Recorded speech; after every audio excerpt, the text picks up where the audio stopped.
Bueno, pues quiero extender mi gratitud a los pastores y al equipo aquí de este ministerio de que me dieron la oportunidad de poder estar aquí hoy y predicar la palabra de Dios. Es un gran honor, es un privilegio y yo sé que no muchos pueden hacer esto porque no muchos son llamados, pero siento mucha gratitud de poder estar aquí. Y entonces, pues, si pueden abrir sus Biblias al libro de San Lucas, capítulo 14, versículos 25 al 33 es lo que vamos a estar leyendo hoy. Cuando lo tengan en la página, si me pueden decir un amén para que sepa o como ustedes sientan.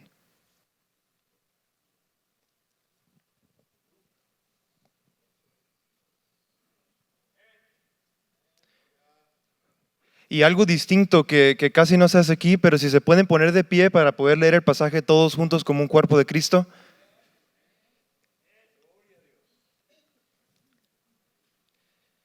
Entonces dice así, versículo 25, grandes multitudes iban con él, y volviéndose les dijo, si alguno viene a mí y no aborrece a su padre y madre y mujer e hijos y hermanos y hermanas, y aún también su propia vida, no puede ser mi discípulo. Y el que no lleva su cruz y viene en pos de mí, no puede ser mi discípulo. Porque ¿quién de vosotros queriendo edificar una torre no se sienta primero y calcula los gastos a ver si tiene lo que se necesita para acabarla? No sea que después que haya puesto el cimiento y no pueda acabarla, todos los que lo vean comienzan a hacer burla de él, diciendo, este hombre comenzó a edificar y no pudo acabar. ¿O qué rey al marchar a una guerra contra otro rey no se sienta primero y considera si puede hacer frente con 10,000 al que viene contra él con 20,000? Y si no se puede, cuando el otro está todavía lejos, le envía una embajada y le pide condiciones de paz. Así pues, cualquiera de vosotros que no renuncie a todo lo que posee, no puede ser mi discípulo. ¿Se pueden sentar? Vamos delante del Padre para que se bendiga este momento. Vamos a orar. Dios, te doy gracias por esta oportunidad, Dios. Te pido que por tu Espíritu Santo y en tu soberanía, Dios, que mis palabras no sean las mías, Dios, pero que sean las tuyas, y que tú regeneres y que tú santifiques, que tú te muevas en este lugar, Dios, para que sea para tu honra y tu gloria y tu cuerpo siga creciendo y que seamos la luz en este mundo que debemos de ser. En el nombre de Cristo Jesús. Amén. Bueno, pues cuando yo primero abrí la Biblia, este pasaje, lo primero que yo me preguntaba era, ¿quiénes son esas multitudes? O ¿quién es Él? O ¿quiénes son los que están aquí? ¿Y dónde están? ¿Y por qué están aquí? Usualmente hay muchos que abren la Biblia y se sienten confundidos. Yo antes abría la Biblia y me sentía muy confundido de qué era lo que decía. Se sentía como que era un vocabulario muy distante, se sentía como una cultura diferente. No sabía cómo aplicar la palabra a mi vida. A lo mejor hay muchos aquí que estén confundidos cómo aplicar lo que dice aquí Jesús. Usa terminología de guerra, terminología de haciendo una casa, de una cruz. A lo mejor en nuestro contexto eso es algo que es un poco distante, no es algo común. Pero es por eso que quiero comenzar con diciéndoles qué es la importancia, porque es muy importante saber el contexto de un pasaje, que viene siendo el pasaje de capítulo 14, versículos 25 al 33. Porque si no entendemos el contexto histórico en el que están, nos podemos confundir o a lo mejor empezamos a imponer nuestras propias ideas a las ideas de Dios. Y si queremos escuchar de Dios, tenemos que ponernos en los pies de la gente aquí. Y entonces me voy a poner un poco profundo, pero es para que sea el énfasis en qué es lo que Dios quiere decirnos hoy. Yo me pregunté, ¿quiénes son las grandes multitudes? En este contexto, las grandes multitudes eran los judíos. La mayor parte eran judíos, pero puede ser que también había gentiles entre medio de esa gran multitud. La gran multitud puede ser desde arriba de 5,000 personas, de 3,000 a 5,000 personas. Y estaban en la área de la Palestina antigua, que viene siendo lo que ahora es modernamente Israel. Y estaban ahí siguiendo a Jesús, las grandes multitudes. Pero muchos de ellos lo seguían a Jesús porque querían sanidad, o otros lo seguían porque querían comida, o otros lo seguían porque habían escuchado cosas interesantes de ese Jesús y de qué estaba haciendo, de qué milagros. Pero algo más interesante es de que muchos de los judíos seguían a Cristo por algo muy particular. Sabemos que por la historia ha corroborado que los judíos, por mayor parte de tiempo anterior de esto, específicamente por 400 años, habían pasado por un periodo de escasez, un periodo donde hubo mucho sufrimiento. Sabemos que en el Antiguo Testamento Dios tenía una relación con Israel, donde Él se comunicaba con los israelitas por medio de sus profetas. Pero por 400 años hubo un tiempo donde Dios ya no habló con ellos, donde no había profetas donde le pudieran proclamar lo que Dios quería para ellos. Y más aparte de esos 400 años de no comunicación con Dios, también estaban en exilio, estaban bajo dominio extranjero por primeramente los babilonios, luego los medios persas, luego los griegos, y aquí actualmente están bajo el imperio romano. Entonces los judíos estaban bajo gran desesperación porque estaban exiliados de su tierra, de su terreno. Mucha de su tierra estaba destruida. Y más aparte de eso, el lugar donde ellos se unían para experienciar la presencia de Dios, que era el templo, había sido desacrado, había sido violado por un hombre griego que se llamaba Antíoco Epifanes.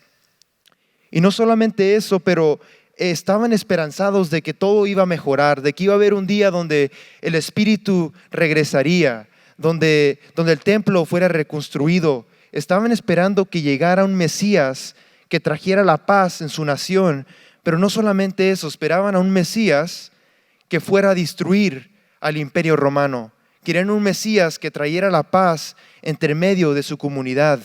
Estaban bajo gran desesperación, y cuando nos ponemos en sus pies, podemos ver que aquí en este pasaje, cuando dice grandes multitudes iban con él, nos podemos responder por qué iban con él.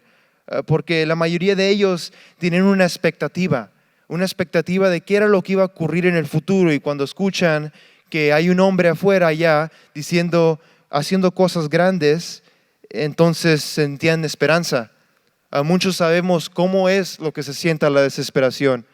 Hemos tenido problemas familiares donde los hijos ya no se hablan con los padres, o problemas financieros, o problemas entre las parejas, o en la escuela, o donde sea que sean que tengan problemas. Es un mundo difícil, y es importante entender ese contexto, porque así nos ilumina el Espíritu Santo saber qué era lo que ocurría. Porque como los judíos en desesperación, también nosotros podemos comenzar a crear nuestros propios planes, nuestros propios métodos para resolver el problema. Cuando Dios a veces quiere usar esos problemas y esos periodos de escasez, de desesperación, para fortalecernos o enseñarnos algo bueno que nos va a ayudar en el futuro. O como los judíos, podemos empezar a seguir Dios meramente como nuestro solucionador o nuestro Padre mágico que nos dé lo que nosotros queramos. Entonces, empezando con esta fundación, entendemos que las grandes multitudes eran los judíos y que los seguían por estas cosas en particular. Y leemos en versículo 25, dice: grandes multitudes iban con él, y volviéndose, que es Jesús, les dijo: si alguno viene a mí y no aborrece a su padre y a madre y mujer y hijos y hermanos y hermanas, y aún también su propia vida, no puede ser mi discípulo. Ese es un shock para ellos, entendiendo que en el contexto histórico que están bajo gran sufrimiento, muchos de sus familiares muertos, no tienen relación con Dios, su templo ha sido desecrado, sus casas no existen, no tienen nada. Y luego Jesús, su esperanza, su última esperanza, viene y les dice algo al opuesto de lo que ellos esperanzaban. Podemos asumir que muchos ahí estaban confundidos, la gran multitud de 5,000 personas diciéndole, así que Jesús, ¿ya me vas a sanar? ¿Ya vamos a ir a destruir al imperio romano? ¿O ya vas a ayudarme, ¿no? ¿O tú eres el que vas a venir, ¿no? Había mucha confusión. O puede ser que unos ahí en la gran multitud le decía a su lado, a su amigo, oye Mike, ¿a esto me invitaste? Yo pensé que este era el Mesías, me dijiste que había un hombre afuera que iba a hacer lo que nosotros esperamos. ¿O cuándo me vas a dar comida? Se preguntaban unos a lo mejor. Así que esto nos enseña algo, que los judíos tienen una expectativa y su expectativa estaba incorrecta. Y es muy importante que entendamos esto, porque igualmente como los judíos, puede ser que la iglesia moderna tenga expectativas de Dios que no están realmente conectadas con qué es el propósito de Dios. Que igualmente como los judíos que esperaban cosas que realmente no eran la verdad, la iglesia también esté esperando cosas que no están alineadas con Dios. Podría ser que como los judíos estemos confundidos acerca de que por qué seguimos a Jesús, de qué significa ser un discípulo de Dios. Podría ser que los seguidores de hoy también tengan expectativas que no coincidan con la verdadera vocación del discípulo de Cristo.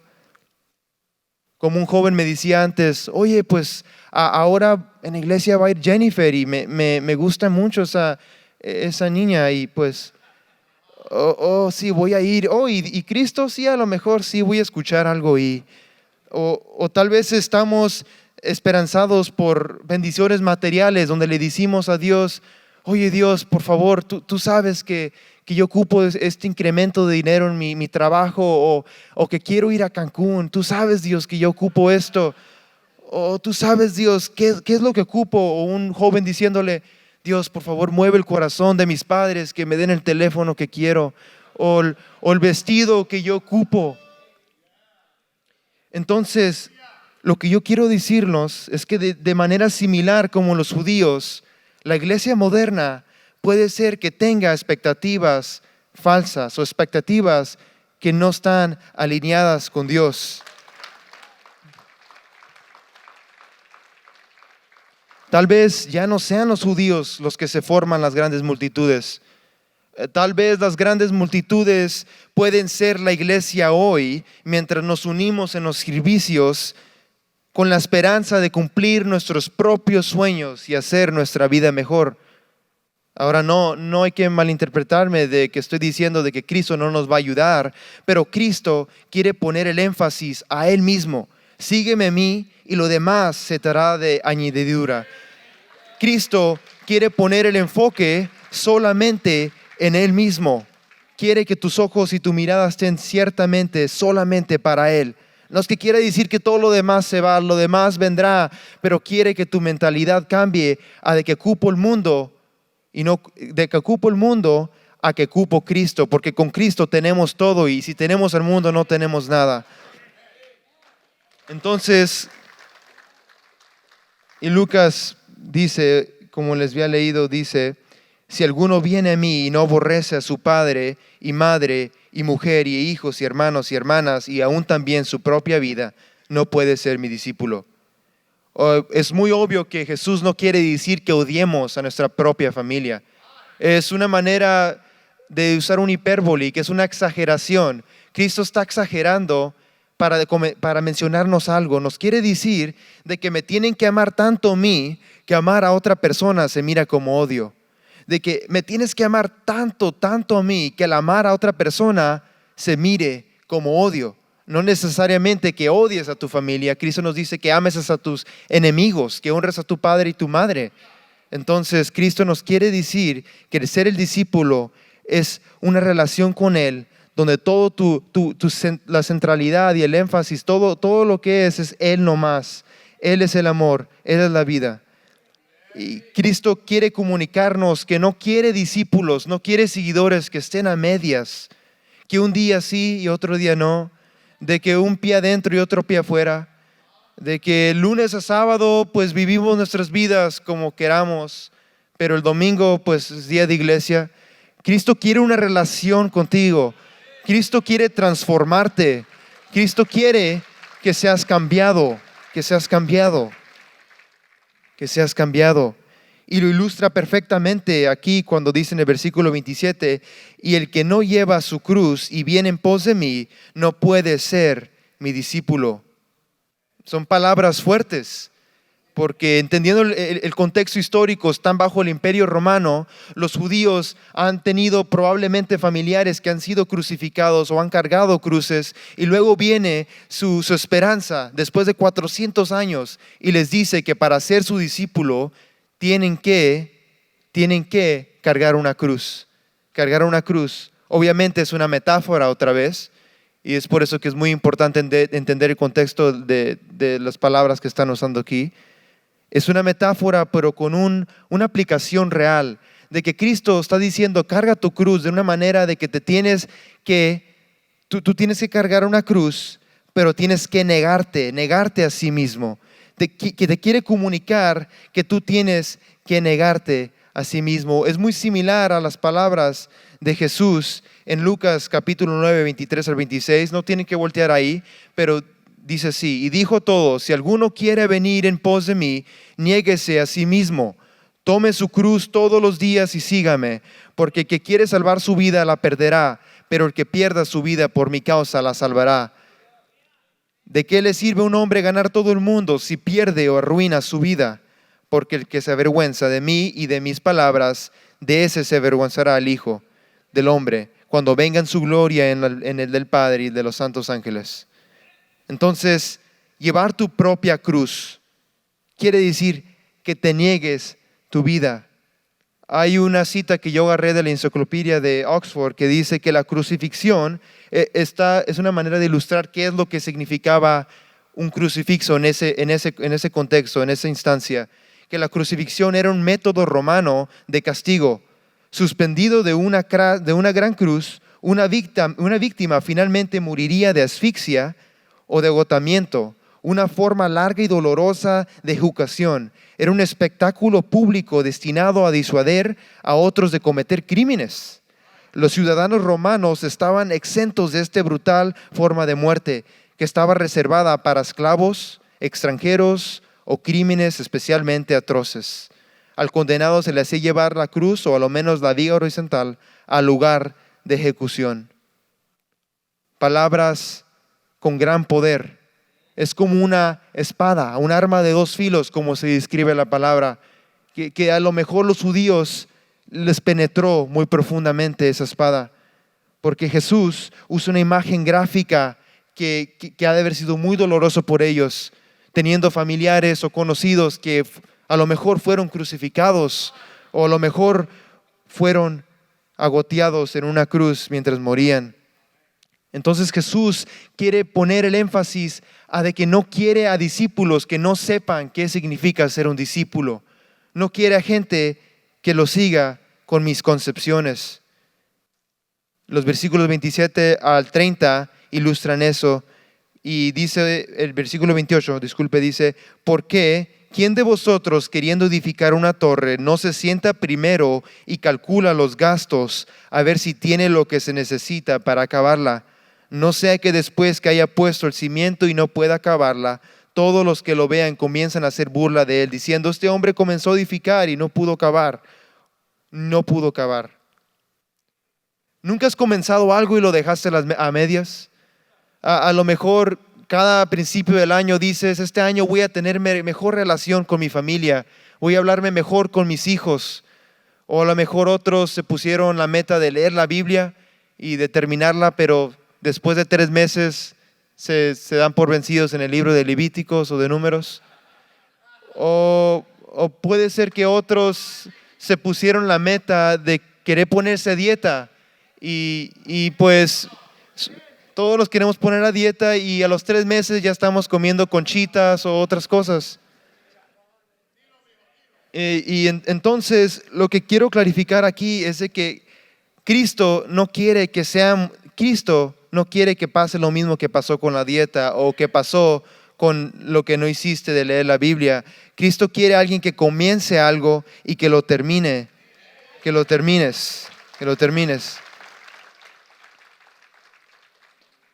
Asegúrate de que sepas qué significa seguir a Cristo. No quiero que dejes a esto a medias, dice Cristo. Y esto es algo muy importante para nosotros en una cultura como la que vivimos hoy en día. Una cultura post-cristiana donde ya los valores cristianos han sido denegrados, ya no se honran los principales cristianos. Un mundo donde tenemos que navegar nuestros propios electrónicos y la televisión porque todo lo que sale es violencia, inmoralidad sexual, vanidad, oscuridad y paganismo. Seguir a Jesús y ser un discípulo de Jesús significa alejarnos de lo que no lo honra.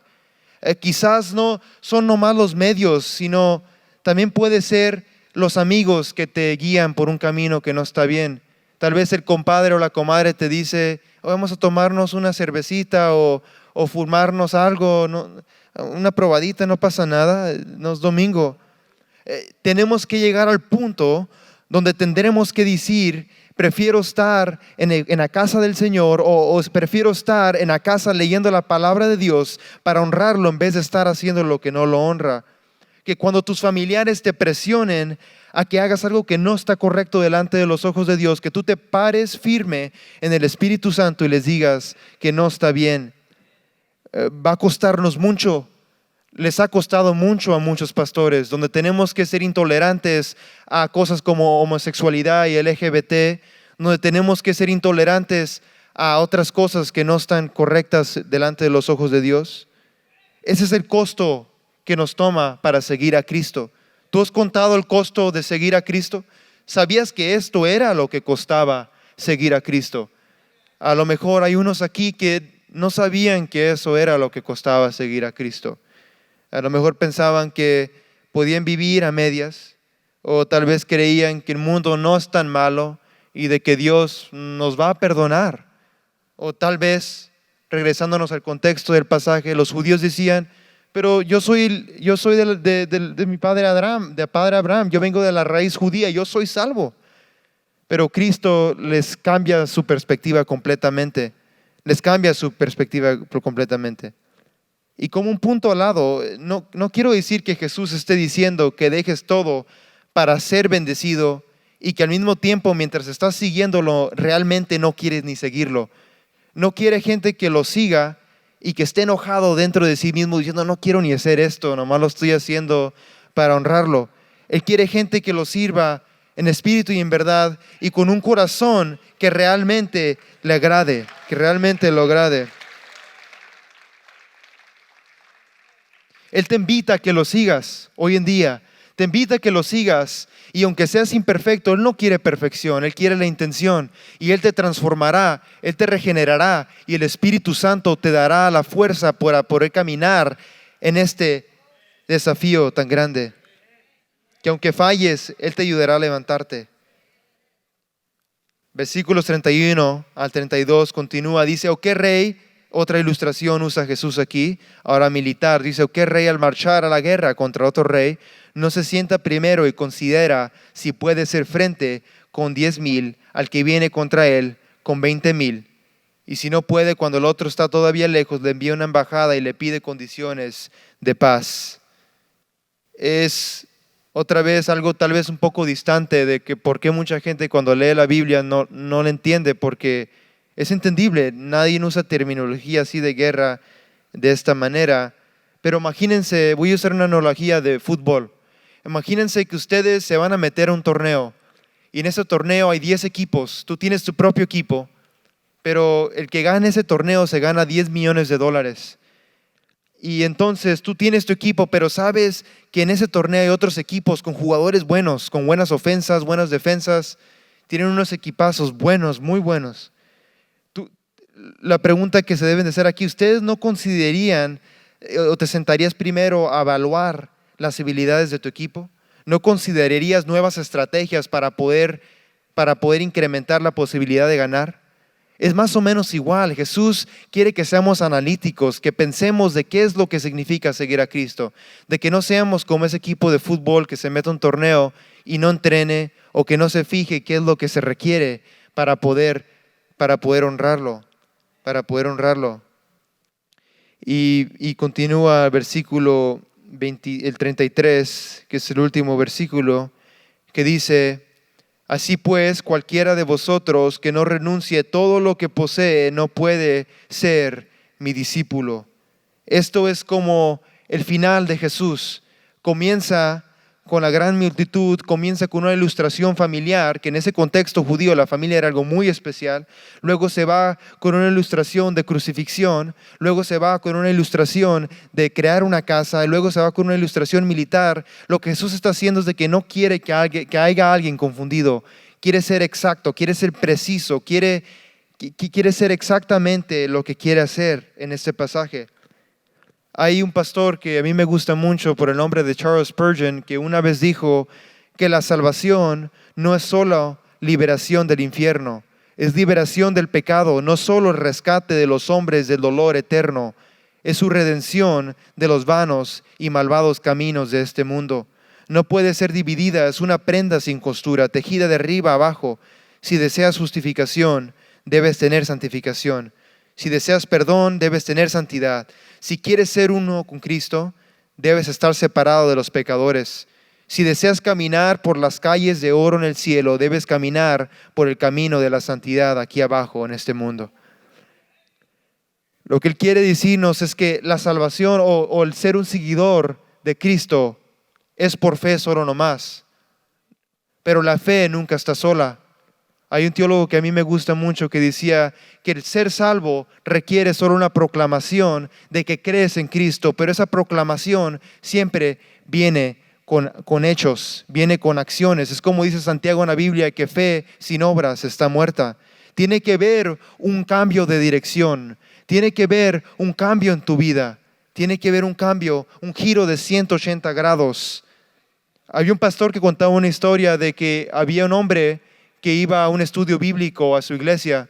Era un estudio bíblico de como 15 personas, no era tanta gente. Y contaba la historia de que había un hermano que siempre llegaba tarde a ese estudio bíblico. Llegaba 20, 30 minutos tarde. Pero hubo una noche donde dice el pastor que se pasó porque llegó al final del estudio bíblico.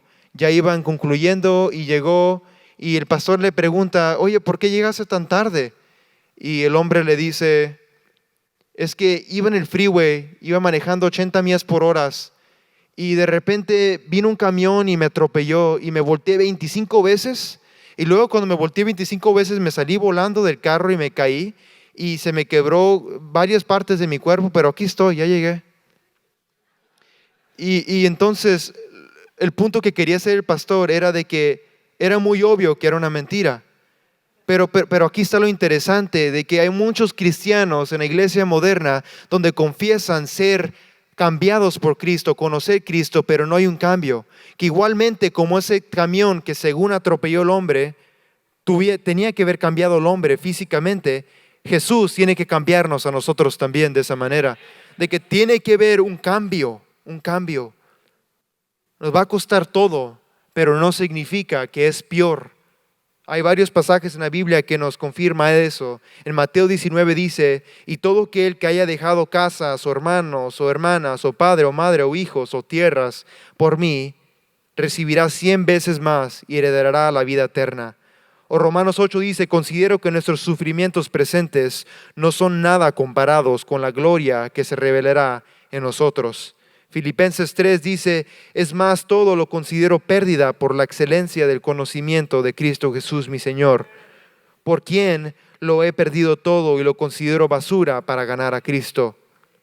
La mayor parte de los escritores de la Biblia, que eran los apóstoles y los profetas, la mayor parte de los que escribieron este libro que tenemos hoy sufrieron. Muchos murieron por ejecución. Simón Pedro, crucificado bajo Nerón. Santiago, ejecutado por espada. Andrés fue crucificado. Felipe fue crucificado. Bartolomeo fue martirizado. Tomás probablemente fue también matado por una lanza. Y la vida de Pablo nos corrobora de que hay mucho sufrimiento cuando seguimos a Cristo. Él tuvo noches sin comida, tuvo látigos en la espalda, ansiedades, temores. Y lo que yo quiero crear aquí es una conexión entre el contexto de los judíos aquí en este pasaje y nosotros y la iglesia moderna. De que igualmente como los judíos tenían expectativas y pensamientos de quién fuera a ser este hombre, a lo mejor hay unos aquí que han tenido expectativas de quién es Dios, de quién es Cristo, de que a lo mejor no se alinea lo que dice Cristo y tal vez están en shock como estaban en shock los judíos. A lo mejor somos igual. Y quiero terminar con esto. Hay una parábola que dice que había una gran multitud que se reunía y Jesús dijo esto, que un sembrador salió y fue a sembrar su semilla. Y mientras sembraba, algunos cayeron a lo largo del camino y fueron pisoteados, y las aves del cielo se las devoraron. Y algunos cayeron sobre la roca, y a medida que crecían se marchitaban porque no tenían humedad. Y algunas cayeron entre espinos, y los espinos crecieron con ellas y las ahogaron. Y algunas cayeron en buena tierra y crecieron y rindieron 100 veces. Mientras decía estas cosas, Jesús gritó: el que tiene oídos para oír, que oiga. Como la semilla que cayó en el camino, algunos aquí, Satanás les ha arrebatado la palabra de sus corazones para que no crean y sean salvos. Como con la semilla que cayó en la roca, algunos aquí recibirán este mensaje con alegría, pero sin tener raíz se alejarán. Y como la semilla que cayó entre los espinos, algunos aquí el mensaje será ahogado por los placeres de la vida y no va a haber cambio en tu vida. Y por último, como con la semilla en el suelo, algunos aquí escucharán este mensaje que les acabo de dar y lo mantendrán firme y serán salvos. El que tenga oídos, oiga. Porque Cristo los invita hoy a cada uno de ustedes a que sean discípulos de Cristo, a que sean discípulos del mismo. La palabra nos dice que de que todos hemos caído cortos de la gloria de Dios, de que todos hemos pecado delante de Dios, de que sin Cristo no tuviéramos esa unión con el Padre, de que por Cristo, por medio de la fe y por la gracia de Dios podemos ser salvos. Dios les extiende, dice: búscame y me encontrarás, llámame y te escucharé, tócame y abriré la puerta. Búscalo hoy. Búscalo hoy, porque en estos momentos son los momentos cuando tenemos que ser una iglesia unida, una iglesia que tiene discípulos, que tiene gente que sigue la palabra de Dios para la gloria de Dios. Y les invito que acepten a Cristo en su corazón. Si se quieren poner de pie para concluir con esto.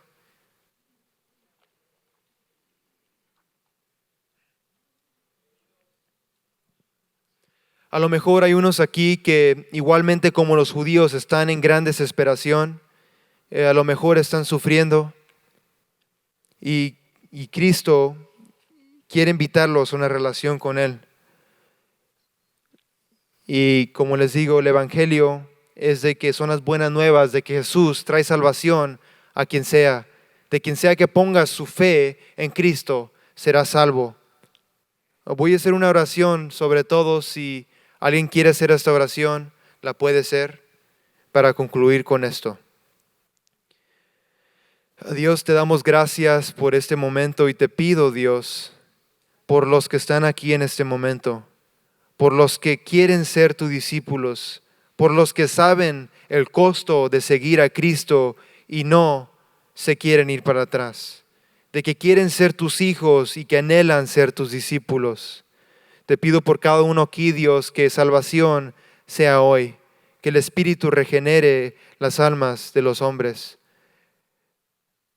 Oh Dios, te damos la gloria y la honra a ti y te pido por este día que mientras nos vamos a nuestras casas o donde sea que nos vayamos, que tengamos en nuestros corazones qué es el costo de seguirte a ti, Dios, de que requiere obediencia, requiere que estemos junto a ti, de que negamos las cosas del mundo y que sigamos solamente tu palabra y solamente lo que tú nos has dado. Para tu gloria y para tu honra lo oro todo. En el nombre de Cristo Jesús. Amén. Amén.